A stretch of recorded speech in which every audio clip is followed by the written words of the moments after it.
Chers amis, bonjour. Après les deux premières interventions du Père Pierre Morin et du Père Jean-Baptiste Tison, l'un sur le don de sagesse, l'autre sur le don d'intelligence, voici aujourd'hui une petite méditation que je vous propose sur le don de conseil, le don du conseil. Ce don est bien nécessaire lui aussi pour nous aider à vivre et à vivre comme disciples du Christ. Le don du conseil, cela suppose qu'il y ait un conseiller ou un conseilleur qui puisse répondre à cette demande. On trouve dans les psaumes que c'est Dieu lui-même qui s'engage comme le conseilleur par excellence. Dans le psaume 31, au verset 8, c'est Dieu qui dit « Je vais t'instruire, te montrer la route à suivre, te conseiller, veiller sur toi ». Et le croyant répond avec le psaume 15 « Je bénis le Seigneur qui me conseille, même la nuit, mon cœur m'avertit ». Dieu conduit son peuple et accompagne son histoire. Nous le connaissons et nous le savons. Pour le conseiller, il lui donne des prophètes et des sages, pour que ce peuple entende sa parole, la mette en pratique. Mais à travers la bouche des prophètes et des sages, c'est bien Dieu lui-même qui parle. Dieu n'est jamais lointain, ni indifférent à ce qui nous arrive. Il façonne son peuple à la manière d'une mère qui, à la fois, se laisse atteindre par ce qui arrive à son enfant et en même temps veut en faire un être libre, debout, responsable, capable d'aimer et de servir. Poursuivons. Conseiller, c'est aussi un titre qui désigne Jésus.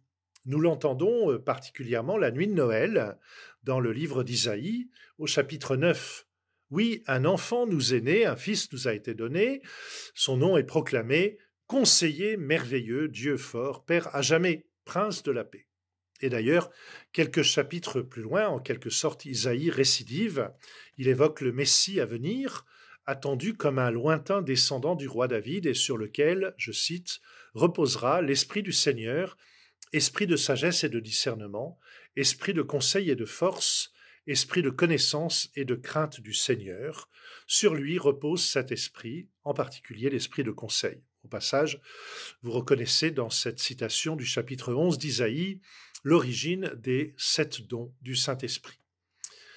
En Jésus, cet esprit repose, comme il l'explicite lui-même, dans la synagogue de Nazareth, au début de son ministère chez Saint Luc.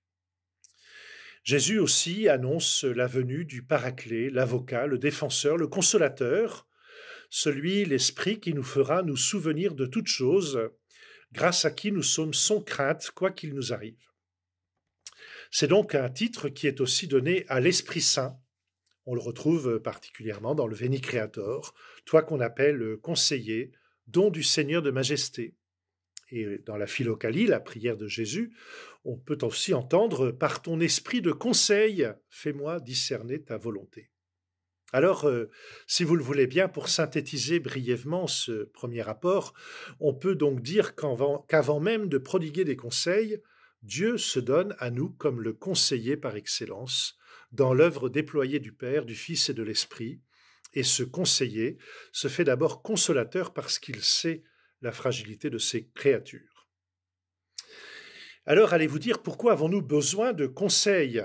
Pourquoi avons-nous besoin de l'esprit de conseil? Ne sommes-nous pas assez grands, modernes et capables de nous débrouiller par nous-mêmes? Dans la prière du Notre Père, nous disons « Que ta volonté soit faite ». Et le premier conseil dont nous avons besoin, c'est de savoir comment faire cette volonté. Quelle est donc cette volonté? Et aussi, quelle est cette volonté pour moi? Qui peut prétendre connaître la volonté de Dieu? Quel homme, en effet, serait capable de comprendre ta volonté, ô Dieu, qui pourrait saisir ce que tu exiges, Seigneur, dit le livre de la sagesse au chapitre 9. Le psaume 119 fait dire en écho aux croyants « Seigneur, enseigne-moi ta volonté ». On pourrait traduire « Donne-moi des conseils, parce que tout seul, je ne sais pas faire ». Par Jésus, nous avons accès à la volonté d'amour du Père à condition d'être des pauvres de cœur, vidés d'eux-mêmes, pour laisser l'Esprit agir et conduire notre vie. Nous connaissons ces mots qu'on trouve dans l'Évangile de Saint Luc après l'envoi en mission des 70 au chapitre 10. « Je te loue, Père, Seigneur du ciel et de la terre, d'avoir caché cela aux sages et aux savants, et de l'avoir révélé aux tout petits. Oui, Père, c'est ainsi que tu en as disposé dans ta bienveillance. Cela pourrait orienter notre compréhension du conseil non pas comme un savoir ésotérique ou supérieur que quelques-uns posséderaient, puisque bien au contraire, c'est la simplicité et la pauvreté de cœur qui est le meilleur chemin pour accueillir un conseil et peut-être pour en donner. La volonté de Dieu n'a rien à voir avec une pieuse formule ou une morale rigide. Elle est d'abord l'expression de son amour pour nous. Ce n'est pas un code. Le souhait de Dieu, sa volonté, comporte toujours une part de mystère, parce qu'elle est attachée à notre personne et à notre relation intime à Dieu. La volonté de Dieu se découvre peu à peu. Sa finalité, c'est notre bonheur, non pas seulement un bonheur terrestre, mais le bonheur de vivre avec Dieu, en Dieu, et cela pour toujours. Dans le même moment, nous nous sommes bien rendus compte, vous et moi, depuis longtemps, que laissés à nous-mêmes, nous sommes vite dans une impasse, perdus, incapables même de discerner le bien du mal, ce qui est souhaitable et ce qui est inapproprié. Ce que nous cherchons, la volonté de Dieu, ne nous est pas spontanément et immédiatement disponible, car notre propre esprit n'est pas suffisamment habité de l'Esprit de Dieu. Nous ne pouvons pas vraiment choisir la vie et la bénédiction plutôt que la mort et la malédiction, comme nous y invite le chapitre 30 du Deutéronome. Alors c'est pourquoi, pour discerner, faire la volonté de Dieu, j'ai besoin d'être conseillé. Le conseil, c'est d'abord quelque chose de très élémentaire pour la vie de tous les jours. Comment faire pour telle situation, comment répondre, comment se situer, comment agir. Comment réfléchir aussi? Qu'est-ce que je devrais faire pour? Voilà. Ce conseil, il est très élémentaire et nous pouvons déjà le partager de façon habituelle entre nous. C'est aussi quelque chose qui rejoint ce qu'on appelle dans l'Église le sens commun des fidèles, le sentir, le flair. Je peux te conseiller ça parce que mon expérience ou tout simplement d'abord ce que j'ai vécu dans telle ou telle situation ma foi me conduit à te dire que tu devrais faire ça plutôt que ça. C'est toujours à discerner un conseil. C'est donc le don d'un certain discernement spirituel. Il ajuste à ce qu'il convient de faire ou de dire, d'éviter, de taire. Il dispose à voir clair en soi et dans les autres. C'est pourquoi il faut profondément se laisser conduire par la parole de Dieu, se mettre sous son regard, accueillir dans la prière les conseils qu'il veut me donner. Il y a dans l'Évangile un homme qui demande un conseil à Jésus. Que dois-je faire pour avoir la vie éternelle? C'est une sacrée question. Et Jésus va répondre, ou plutôt va peut-être en partie déplacer la question, mais va répondre quand même. Y aurait-il d'ailleurs une meilleure question que celle-là pour un chrétien? Que dois-je faire pour avoir la vie éternelle? C'est une question urgente, c'est une question raisonnable. Ça veut dire que je ne sais pas répondre tout seul. Et ce jeune homme s'adresse à Jésus pour avoir un véritable conseil. Discerner, c'est apprendre à choisir ce qu'on doit faire. C'est ce qu'on demande à Dieu peut-être en premier quand on est en situation de ne pas savoir vraiment, de n'avoir pas compris, de ne pas être suffisamment éclairé. Premier conseil que lui donne Jésus à notre jeune homme riche, qu'on trouve par exemple chez saint Marc au chapitre 10. Tu connais les commandements. Eh bien, le premier des conseils, c'est de renvoyer à l'écriture, de renvoyer à la prière, de renvoyer à la parole de Dieu, de renvoyer au commandement, de renvoyer à ce que l'Église nous invite à vivre pour suivre le Christ et pour le vivre ensemble. L'Église, en nous rappelant ses commandements, en nous rappelant dans le domaine de la vie personnelle, dans la vie sociétale, un certain nombre de points de repère, se propose comme ce conseil parce que elle-même, l'Église, s'est mise à l'écoute de ce que le Seigneur veut lui dire et de ce qu'il veut nous dire à travers elle aujourd'hui.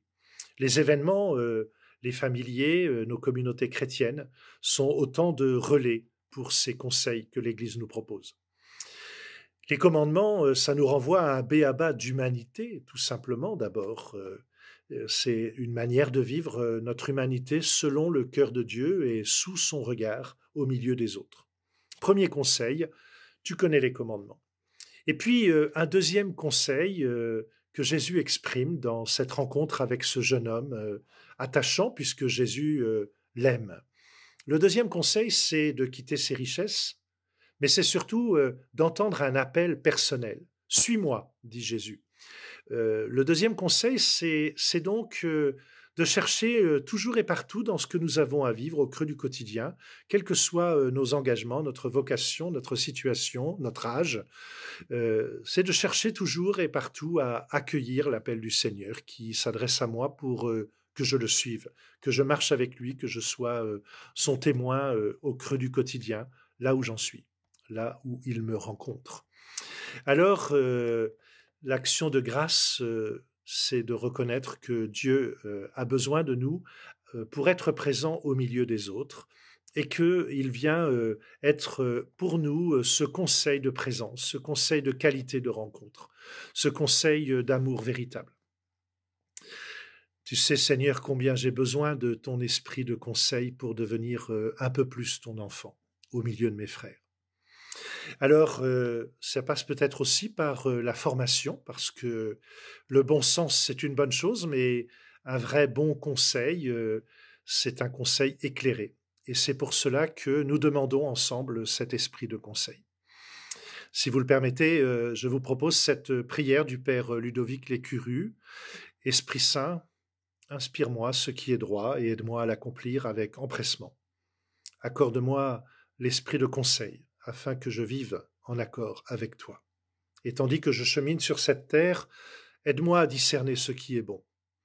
Sans toi, ô Esprit de Dieu, il est impossible de te plaire. Donne-moi un grand amour de tes commandements. Illumine mon cœur pour que je les applique avec une joyeuse fidélité. Écarte de moi les doutes et les erreurs, afin que toutes mes actions trouvent en toi leur lumière. Que ma volonté soit une fidèle servante de ta providence. Amen. Chers amis, je vous remercie pour votre écoute. La semaine prochaine, l'enseignement sera sur le don de force, ce qui complète utilement la réflexion sur le conseil. Parce que si le conseil est l'aptitude à prendre des décisions, la force, elle, permet de les exécuter. Mais cela, un autre vous le dira la semaine prochaine. Prenez soin de vous et des autres. Bonne entrée dans le mois de mai, dans ce confinement qui se prolonge. Je vous souhaite plein de bonnes choses. Prenez soin de vous et des autres.